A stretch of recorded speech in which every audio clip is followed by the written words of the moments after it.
obviamente el folio electrónico por el cual se hizo la declaración, ¿de acuerdo? Muy bien. Bueno, todo esto que está aquí, que suena padrísimo, pues me dice la autoridad, pues será sustituido temporalmente, ¿cuánto es? Un año, por el artículo 25, fracción sexta, inciso B. Si te das cuenta es el mismo artículo, pero los incisos a la cual son aplicables son dos en concreto. Para lo que es el artículo 23 es el inciso A, y para la parte del IVA es el inciso B. Y ahí es donde prácticamente la autoridad pues, nos limita muchísimo en este sentido. Ahora, bajo este punto vamos a platicar un poquito acerca de esta situación. A ver, nos quejamos un poco o mucho porque ya nos habíamos acostumbrado. El detalle es que aquí entran parte de estos problemas o procedimientos. Oye, Rubén, tengo la duda porque me suena como que un derecho adquirido. A ver, realmente no es un derecho adquirido. Para los que les gusta un poquito la historia, antes de tener compensación universal, era lo que aplicábamos ahorita. O sea, esto no es algo así como que nuevo. ¿Estamos de acuerdo? Si tú lo recuerdas muy bien, en el año 2004, concretamente a partir del 1 de julio, precisamente entró en vigor esta situación donde teníamos esa gran ventaja, poder compensar nuestros saldos a favor contra lo que fuera. Había algunas limitaciones, el IVA retenido y esas condiciones, pero lo entendíamos perfectamente bien. Entonces fuimos felices durante prácticamente, ¿qué te gusta? 13, 14 años, ¿no? Un poquito más. Oye, pues qué padre, dice la autoridad, se acabó la fiesta. Oye, ¿y por qué se acabó la fiesta si nos estábamos pasándola tan bien? Porque detecto que la mayoría de todos nosotros o todos ustedes hacen trampa con los comprobantes. Y ahí es donde creo que pues, el punto de tratamiento es bastante injusto. Tú dirás, oye, yo no hago guachicoleo de facturas. Digo, como es el término, ¿no? Así le llamó el IMSS, guachicoleo de facturas y guachicoleo de no sé qué. Ahora todo es guachicoleo, ¿no? El punto es este. A ver, el 28 de diciembre se publica en la Ley de Ingresos de la Federación y a partir del 1 de enero de 2009 pasa a ser de una compensación universal a una compensación particular, que obviamente nosotros ya habíamos experimentado hasta años anteriores al 2004. O sea, fíjate, 2003, 2002, 2001. Inclusive tú te acordarás porque eso también trae un efecto con el cambio en la ley del IVA.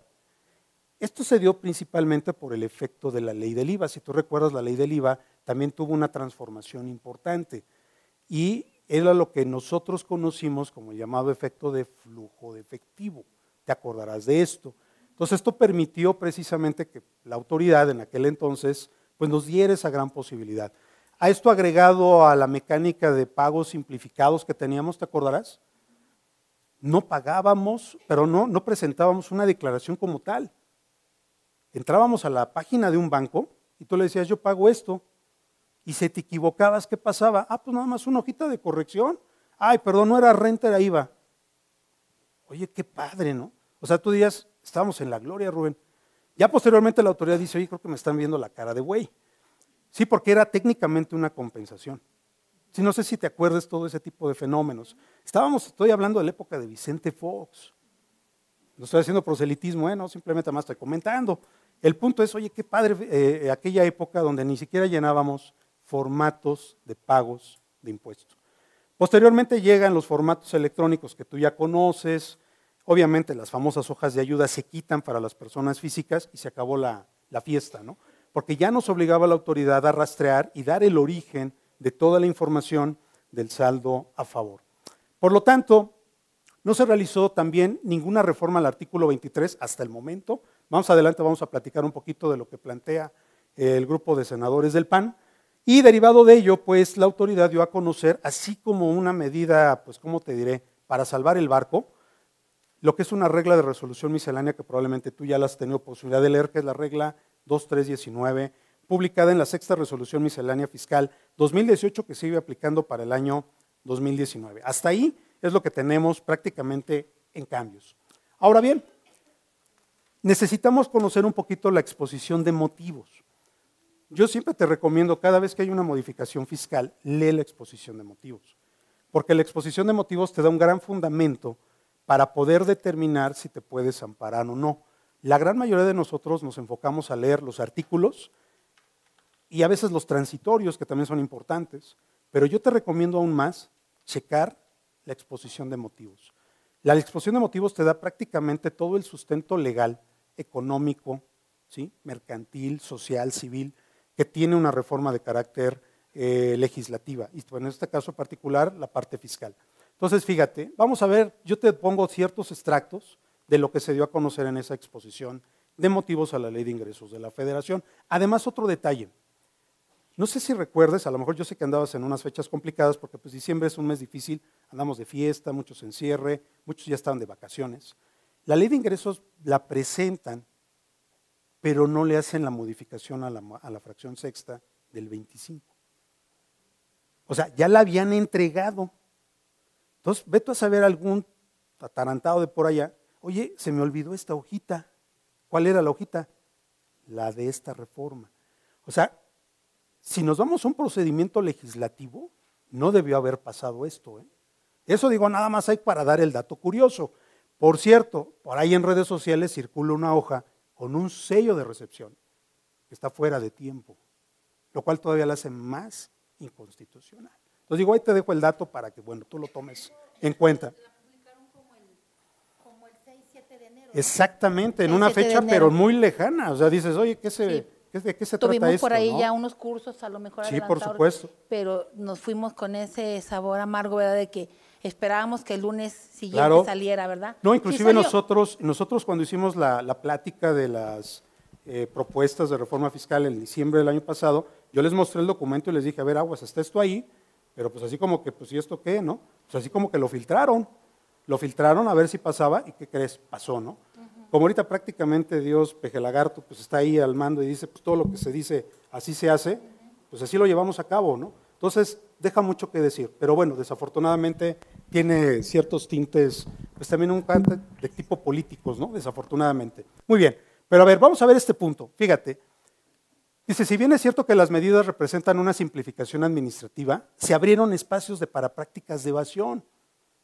Oye, pero yo no hago eso. La tasa de crecimiento promedio de los saldos respecto de los cuales se solicita la devolución, ¿qué crees? Bajó con respecto a la de la compensación.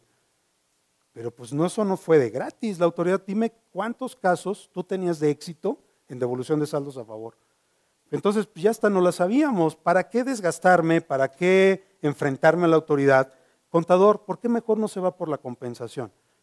Y está más sencillo, ¿no? Nadie dice nada, veo que todo es palomita o dedito arriba y cosas así. Oiga, contador, pues vámonos por allá, ¿no? Entonces lo que empezó a notar la autoridad es que las compensaciones se incrementaron y las devoluciones se cayeron. Ese es el primer factor. Segundo factor, señores, que creo que esta es la parte más delicada. Dice, los mencionados saldos a favor se originan por una aplicación de un acreditamiento de impuestos que fueron trasladados al contribuyente en los gastos o inversiones y acreditamientos que corresponden a impuestos causados de forma previa y que debieran ser enterados al fisco. Hasta ahí lo entiendo, pero observa esta parte. Y ya sea por una evasión lisa y llana de impuestos a pagar, se realizan acreditamientos ficticios. Yo te pregunto, ¿tú haces eso? Entonces diríamos, oye, SAT, ¿por qué me tratas como delincuente? O sea, estoy de acuerdo, reconozco que sí hay grupos y células prácticamente bien organizadas que se dedican a comprar y vender facturas. Pero yo no le hago a eso, o sea, ¿por qué me restringes mi derecho de aplicar esto? Y además me das un trato verdaderamente incriminatorio, lo cual no es correcto. Entonces me dice la autoridad, bajo estas medidas, ¿sí?, se compensan contra otros impuestos sin existir una revisión o autorización previa. Esa es bronca del SAT. Si no haces la revisión, perdóname, tienes facturas electrónicas, tienes DIOTS, tienes anual, tienes provisionales, tienes informativas, tú no te hagas güey. O más bien, ponte a trabajar y haz tu chamba, pero no me afectes a mí. Yo creo que la autoridad o el gobierno, la parte del SAT, se fue por el camino más simple. ¿Cuál es el camino más simple? A todos les voy a negar la compensación. Punto. Oye, pues qué fácil, ¿no? Por decir, pues qué conchudez de la autoridad. Déjame decirte que esto también se va a traducir, perdón que me salga del punto. Un punto que viene más adelante y que nos va a dar problema es la ley antilavado. ¿Por qué te lo digo? A ver, la ley antilavado también se me hace una ley de verdadera flojera, porque a todos los que estamos en el artículo 17, anótalo bien, 17 de la ley antilavado, No todos tenemos la capacidad de poder atender la información que el SAT nos pide. A ver, vamos a poner un ejemplo. Yo soy el caliente, me refiero al casino, ¿sale? Sí, yo así como que yo soy el caliente, ¿qué pasó? No, el casino. Oye, pues estamos hablando de un emporio gigantesco, ya sabes de quiénes son, ¿no? No me comparo en nada yo siendo un pequeño arrendador a pequeña escala. Ah, tienes las mismas multas, tienes los mismos tratos como aquel grupo corporativo enorme. Oye, perdón, ¿no es injusto? Yo creo que ahí deberías de darme un trato pues un poquito más acorde, ¿no?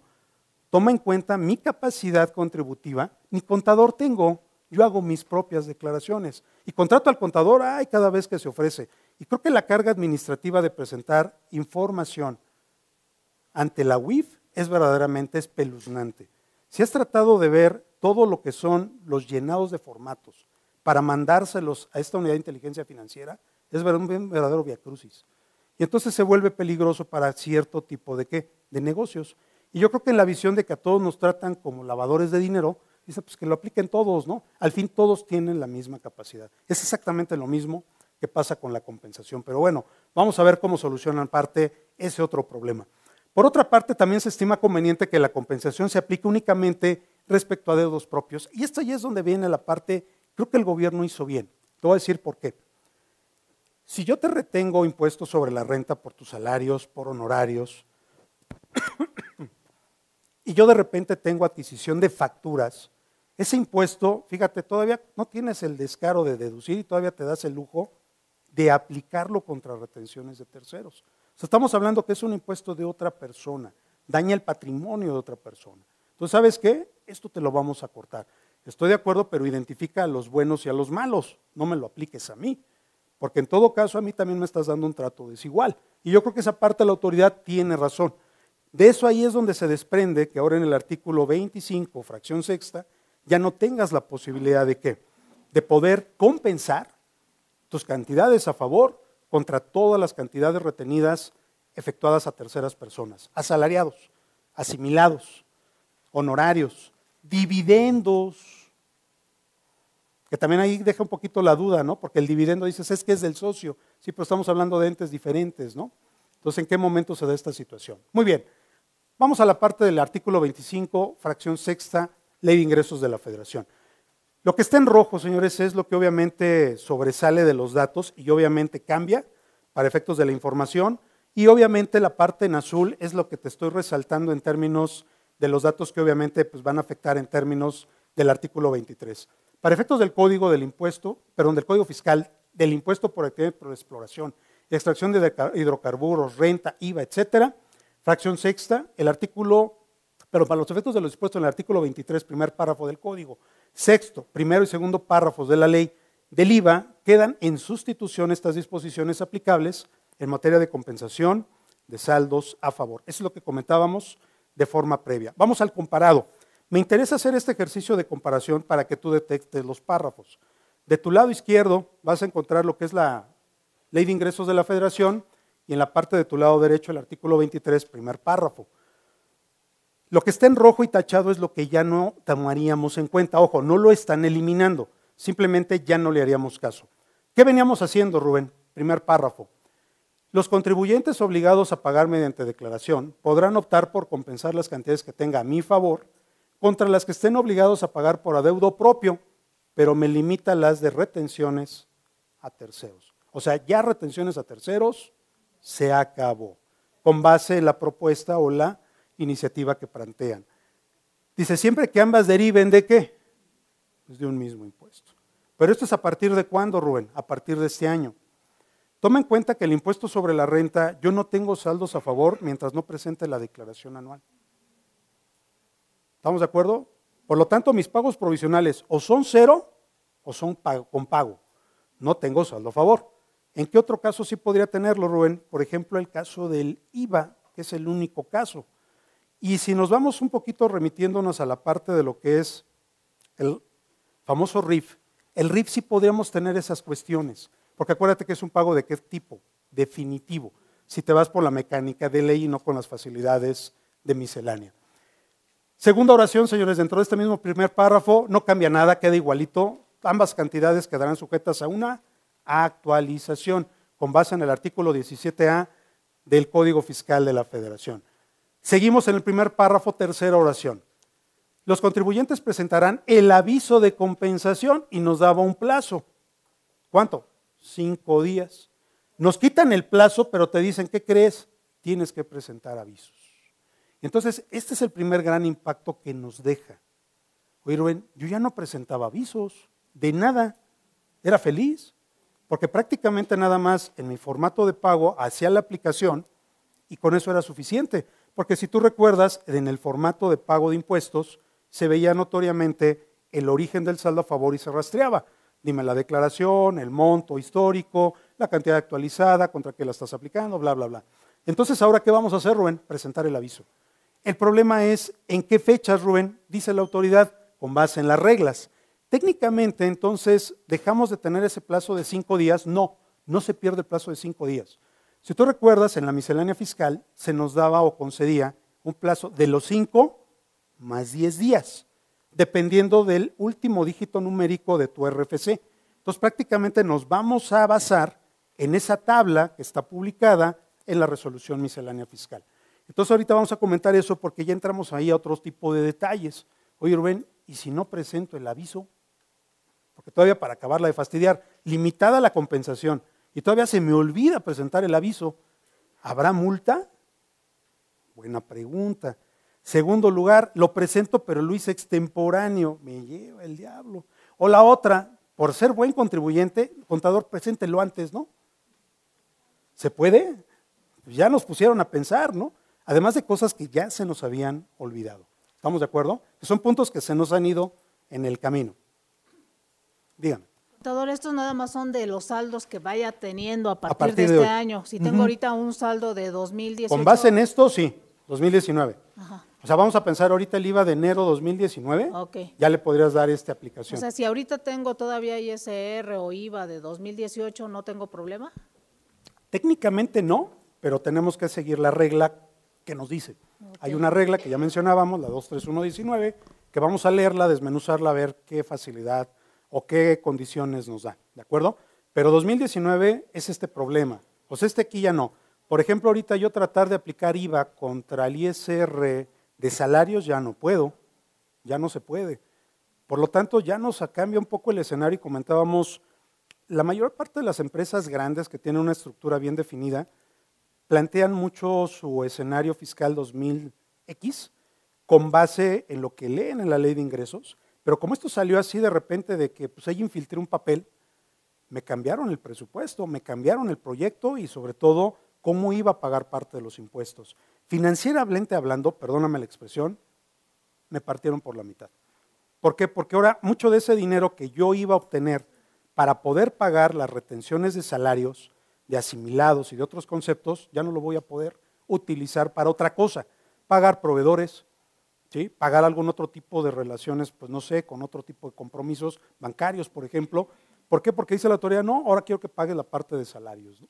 Entonces, directamente tienes que cubrir tus salarios con tus propios recursos, que a ver, déjenme decirlos también en otro sentido. No es también por darle la razón al peje o a los morenos, ¿no? El punto es esto, toma en cuenta que ese impuesto no es tuyo, es del empleado. Entonces yo creo que si reclamamos técnicamente, quien reclama, pues es realmente porque tú tienes de antemano un presupuesto basado, en primer lugar, en una cantidad bruta, no en una cantidad neta. El salario del trabajador es de 10,000 pesos, me genera un impuesto sobre la renta de 250. Oye, de entrada en tu presupuesto están los 250 dentro de los 10,000 pesos. A ver, empresario, no te hagas tonto. Los 250 ya estaban contemplados, nada más que en lugar de pagárselos al empleado, se lo pagabas a la autoridad. Pero nos volvíamos un poco comodinos, ¿no? De decir, bueno, pues es que era una forma, ¿no? Lo entiendo, pero bueno, no critico, pero a veces sí nos fallan las cuentas. ¿Vale? Muy bien, seguimos. Vamos con el segundo párrafo, señores. Me dice la autoridad, dice, siempre que ambas deriven de impuestos, obviamente, ¿de qué tipo, Rubén? De los mismos. Por lo tanto, tú puedes ver en primera instancia impuestos federales. Aquí va a haber un pequeño problema. El problema es la administración de las contribuciones. Te pongo un ejemplo, el IVA.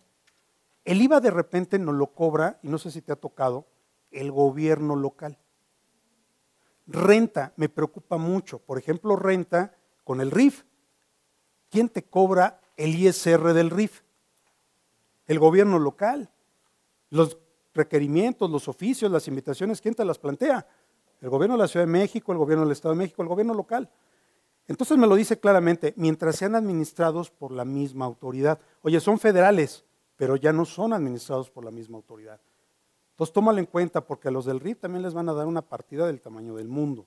Por lo tanto, pagar correctamente los impuestos o estar en RIF bajo ciertas condiciones con esta actividad sí les puede generar un problema en términos de la recaudación. ¿De acuerdo? Y la otra, que tengan un fin de carácter específico, lo cual yo debo de saberlo. Acuérdate que los impuestos se señalan a través de las propias leyes y ahí es donde me doy cuenta para qué se utilizan.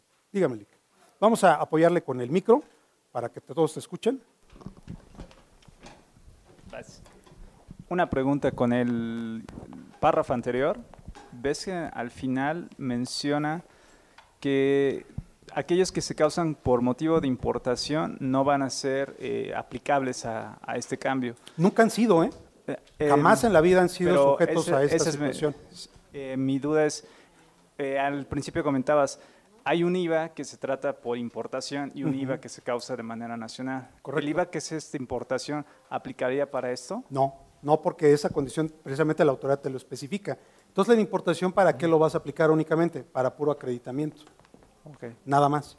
Pero eso, desde el mismo artículo 23, ya estaba establecido. Ya te lo mencioné. Ya estaba establecido. O sea, quizás a lo mejor por el efecto de la ley de ingresos, lo volvimos a leer y dices, Chihuahuas, ¿a poco no se puede? Es que nunca se ha podido. Esa es la condición. Por eso es la situación que contablemente la recomendación es que el IVA acreditable se separe. Vamos a separar el IVA acreditable en dos grandes bloques. El pagado en importaciones, porque este no es sujeto ¿de qué? De compensación. Sí. ¿Estamos de acuerdo? Sí. Pero ¿cuál sí vamos a aplicar, Rubén? El que pagamos en territorio nacional, aquí adentro en las compras locales, ¿no? Porque ese IVA sí puede ser sujeto de acreditamiento, puede ser sujeto de devolución o puede ser sujeto de ¿qué? De compensación. Entonces tengo que distinguir ambas condiciones, ¿no? Okay. Por eso la recomendación. Pero esto no es nuevo, siempre ha estado así. El único impacto es que a lo mejor lo ves por primera vez o a lo mejor... ¿La sísmica? Ah, caray.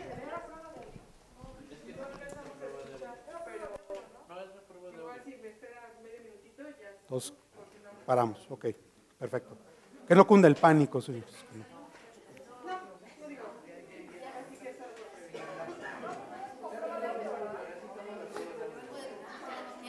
Asustados por esto y luego asustados por lo otro, pues, ¿dónde vamos a acabar?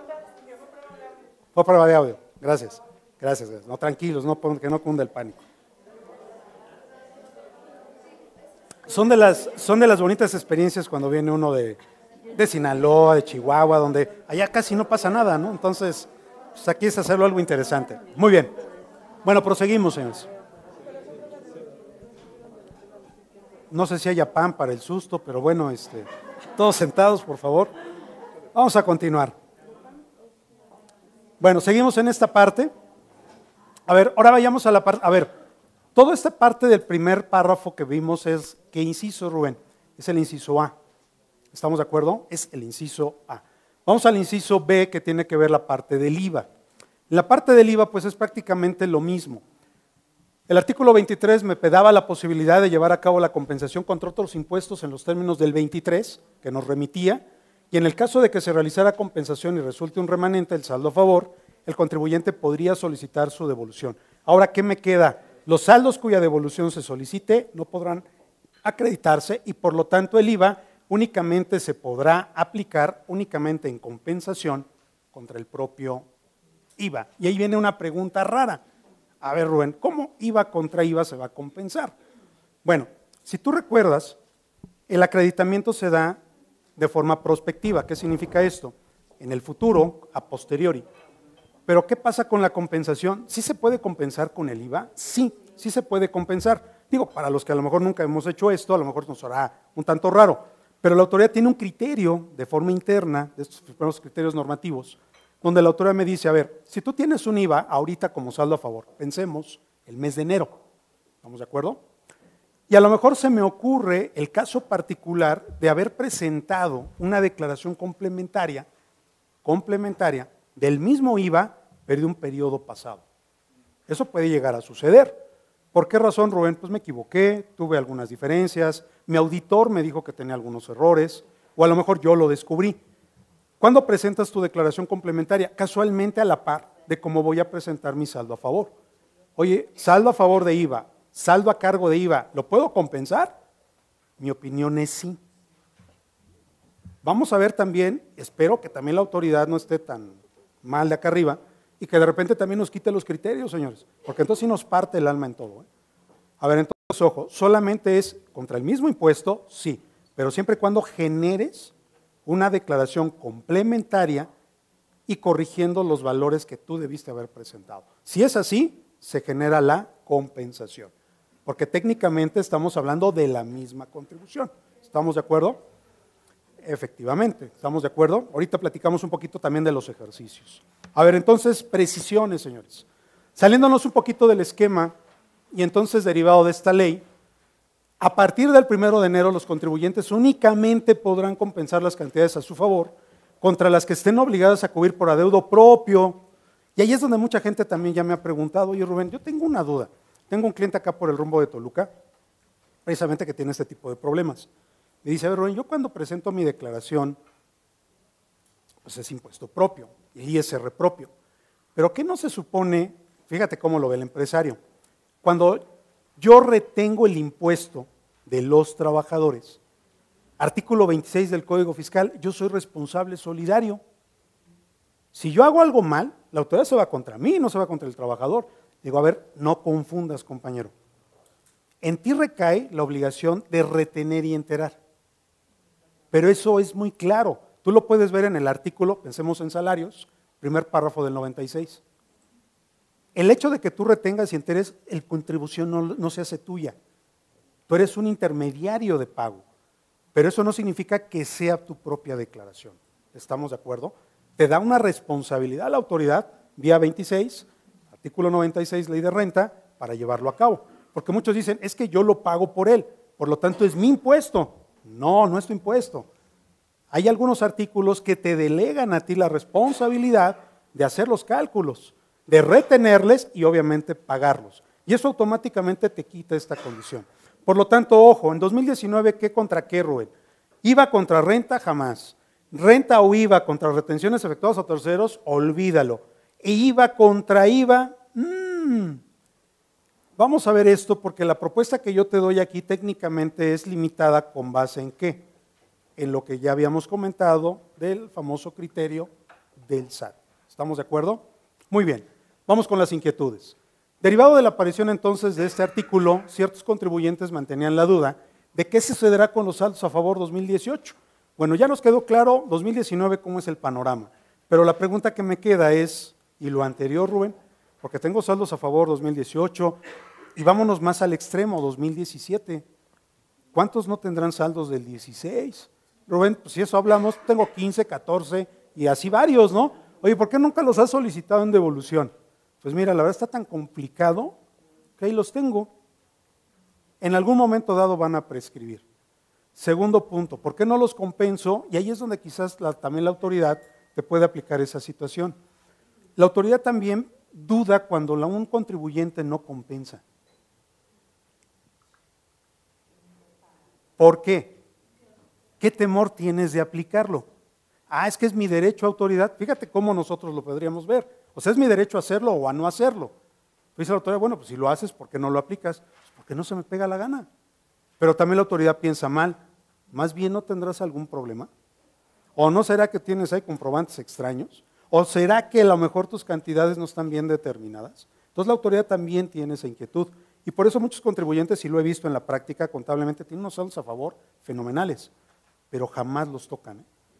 Oye, ¿y por qué no usamos esos saldos a favor? Mire, contador, véngase para acá y platiquemos de esto. No, eso haga de cuenta que no lo vio. ¿Qué guardan o qué esconden? La verdad no lo sé. Pero obviamente sí hay algo, ¿no?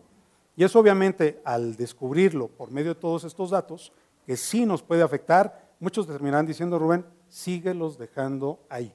¿Vale? Muy bien. Entonces, derivado de este punto, la autoridad publica la 6ª modificación a la miscelánea fiscal, que la pedíamos a gritos.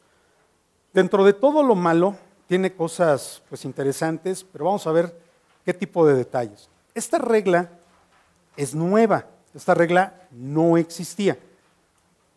Dice, para efectos del artículo 25 de la Ley de Ingresos de la Federación, con relación al 23 y al 6º de Código y IVA respectivamente, los contribuyentes obligados a pagar mediante declaración que tengan cantidades a su favor generadas al 31 de diciembre, y esta es la palabrita que nos mueve el tapete, porque dice generadas.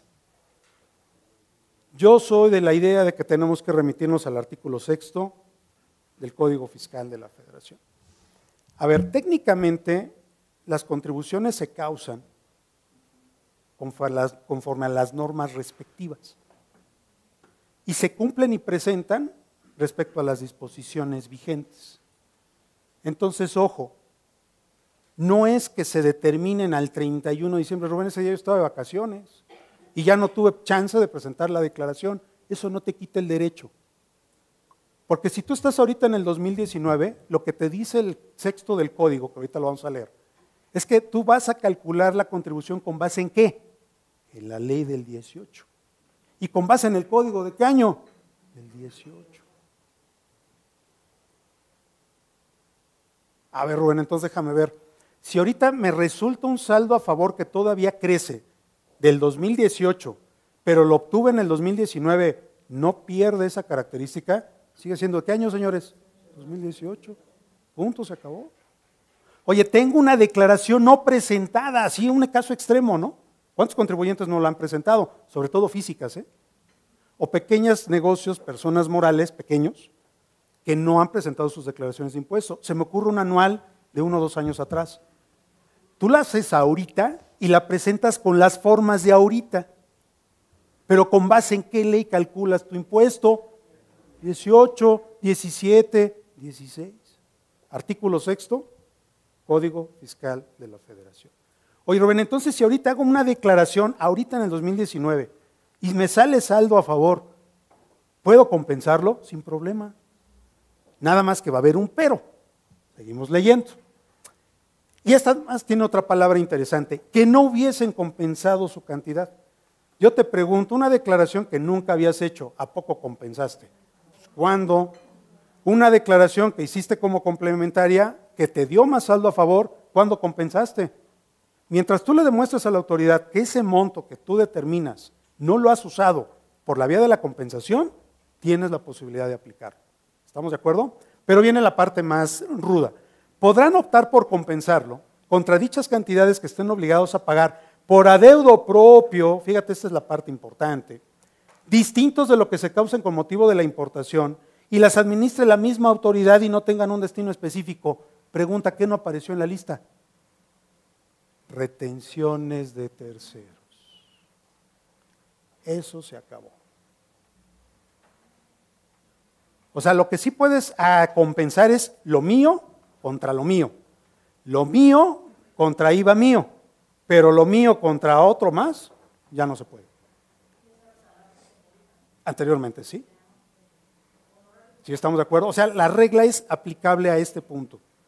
Oye, Rubén, pero rompe el esquema, ¿no? Y ahí es donde muchos están obteniendo parte de ese proceso. Oye, Rubén, pero es que las contribuciones se causaron en 2018. ¿Por qué me limita mi derecho a la autoridad a no aplicarlo a retenciones de terceros? ¿Sí estamos de acuerdo? Esa es parte de la esencia, ¿de acuerdo? Y después me dice la autoridad que también no tengan un destino específico. Muy bien. La misma regla, salud, siguiente párrafo, me establece lo siguiente. Para poder llevar a cabo todo esto que me señala este beneficio, la autoridad, de declaraciones hechas de periodos pasados, lo único que tienes que hacer es presentar el aviso a que se refiere el artículo 23. Y entonces ahí es donde dices, ¿qué? Y ahí tenemos un problema muy fuerte. Porque si fuera mi primer saldo a favor, pues no hay pierde. Rubén, pues presenta el aviso, ¿no? Ok, presenta los anexos, si es que aplican. Pero mi gran duda como contribuyente es, oye, ¿y si es un remanente? Porque la gran mayoría tenemos remanentes. Y esta ya es como la quinta aplicación, ¿no? ¿Qué pasa ahí, Rubén? Ahorita platicamos. Seguimos. Vamos a la regla 2310. Esta parte es importante. Si ustedes recuerdan, esta regla, la 2310, me establece la obligación de presentar el aviso de compensación. Y el famoso aviso de compensación, que ya no hacíamos uso de él, pues prácticamente quedó modificado de una forma drástica. Dice, para los efectos del 23 del código, de acuerdo a la regla previa, esto es ya con la modificación. Para los efectos ahora de qué? Del 25, o sea, temporalmente. ¿Y para el ejercicio fiscal de qué año, Rubén? A ver, entonces ya no entendí, ya me confundí, Rubén. ¿Es el ejercicio fiscal 2019? Sí, pero no importa de qué periodo apliques la compensación. Porque ahí ya volvemos a mencionar el artículo 6º del Código Fiscal de la Federación. El procedimiento y el cumplimiento y el uso de las formas, ¿cuál será? El que esté vigente en el 2019. ¿Estamos de acuerdo?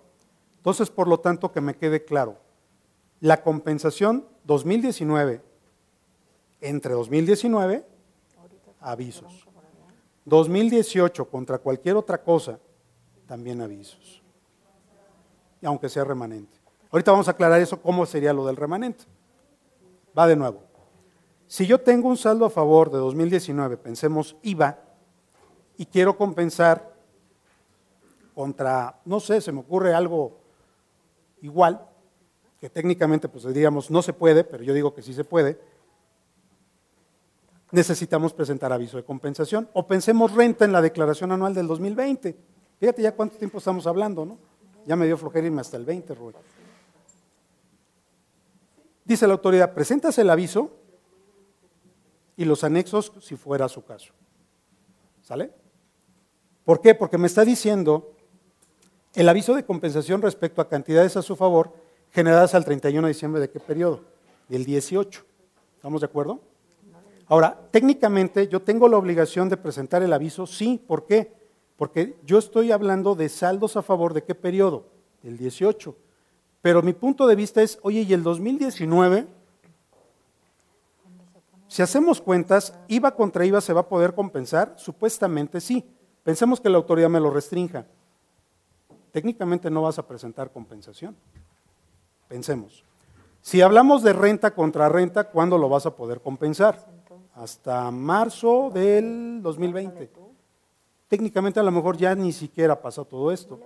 ¿Sí estamos de acuerdo? Entonces genera un poquito de inquietud esta situación.